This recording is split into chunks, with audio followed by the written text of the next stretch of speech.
ہے صحابہ کرام نکلتے تھے، لوگ دیکھ کر کے رخ اپنا جو ہے صحابہ کرام کی طرف کرتے تھے، اور حضرت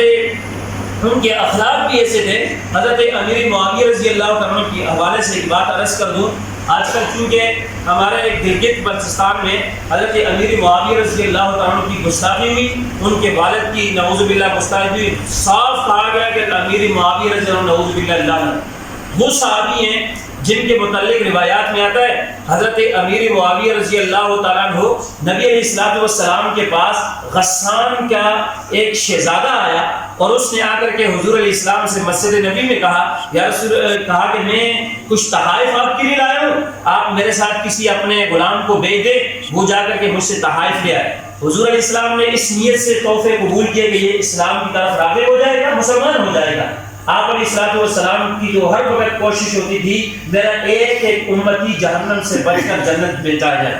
تو وہ آپ علیہ الصلوۃ والسلام نے حضرت امیر معاویہ رضی اللہ عنہ کو کہا، جو حضور کی خدمت میں مشغول تھے، کہا امیر معاویہ آپ اس کے ساتھ چلے جاؤ اور جا کر کے آپ اس سے وہ لے کر کے آؤ۔ حضرت امیر معاویہ رضی اللہ عنہ جس دروازے سے نکلے، ان کی جو چپل تھے جو پہننے کے وہ دوسری طرف تھے، حضرت امیر معاویہ رضی اللہ عنہ جو شہزادے کے ساتھ نکلے، اب وہ کہتے ہیں اگر میں دوسری طرف جاتا ہوں چپل پہننے کے لیے تو یہ مجھ سے نکل جائے گا، اور حضور علیہ السلام نے حکم دیا اس کے ساتھ جانا، نافرمانی ہو جائے گی، کہتے ہیں ان کے پیچھے ہو گیا۔ حضرت امیر معاویہ رضی اللہ عنہ کے ساتھ چلے، راستے میں مکہ کے پتھرے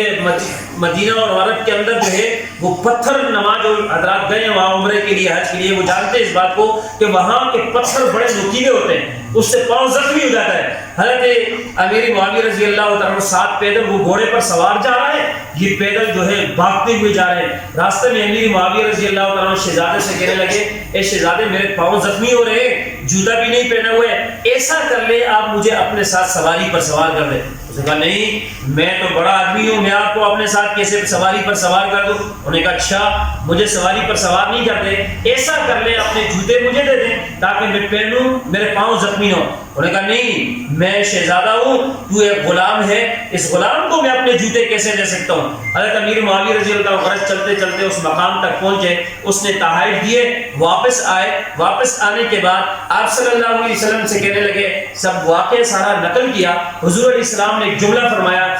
احلم من امتی امیر معاویہ، فرمایا میری امت کا سب سے حوصلہ رکھنے والا کوئی ہے تو وہ امیر معاویہ ہے۔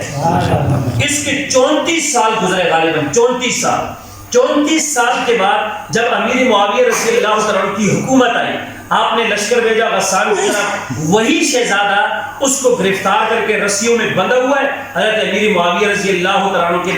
جو لشکر بھیجا تھا وہ ساتھی لے کر کے آ رہے۔ حضرت امیر معاویہ رضی اللہ عنہ نے جب اس کو دیکھا، پہچان لیا، کہا اس کی رسیاں کھولو، رسیاں کھولی گئی، اور اس کے بعد امیر معاویہ رضی اللہ عنہ نے کہا کہ لہذا اس کے لیے شاہی مہمان ہے، اس کو مہمان،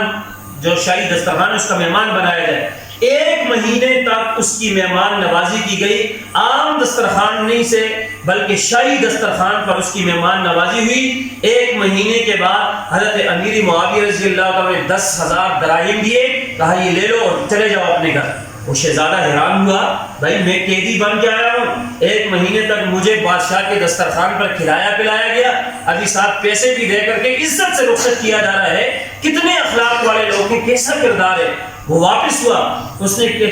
حضرت امیر معاویہ رضی اللہ عنہ کے بعد جو صحابہ کرام جو اس وقت حکومت میں سلطنت میں حضرت امیر معاویہ کی سلطنت تھی، آپ خلیفہ تھے، جو اس وقت صحابہ کرام تھے، ان سے پوچھا کہ بھئی یہ کون ہے؟ تو نہیں جانتا؟ کہا یہ مسلمانوں کا امیر المؤمنین، یہ حضرت امیر معاویہ رضی اللہ عنہ۔ واپس پلٹا اور آ کر کے حضرت امیر معاویہ رضی اللہ عنہ کے سامنے وہ دراہم رکھے، کہنے لگا میں آپ کو دیکھے لگتے، جیسا ہم کہتے ہیں ہم آپ کو پہچانتے ہیں، کہا ایسا لگتا ہے میں آپ کو پہچانتا ہوں۔ حضرت امیر معاویہ رضی اللہ عنہ فرمایا میں تو پہلے دن آپ کو پہچان چکا ہوں، میں وہی غلام ہوں نبی کا جس کو آپ نے جوتے نہیں دیے تھے، میں وہی غلام ہوں جس کو آپ نے سواری پر سوار نہیں کیا تھا، لیکن وہ اخلاق تیرے تھے، یہ محمد کے غلام کے اخلاق ہیں۔ اس نے کہا اچھا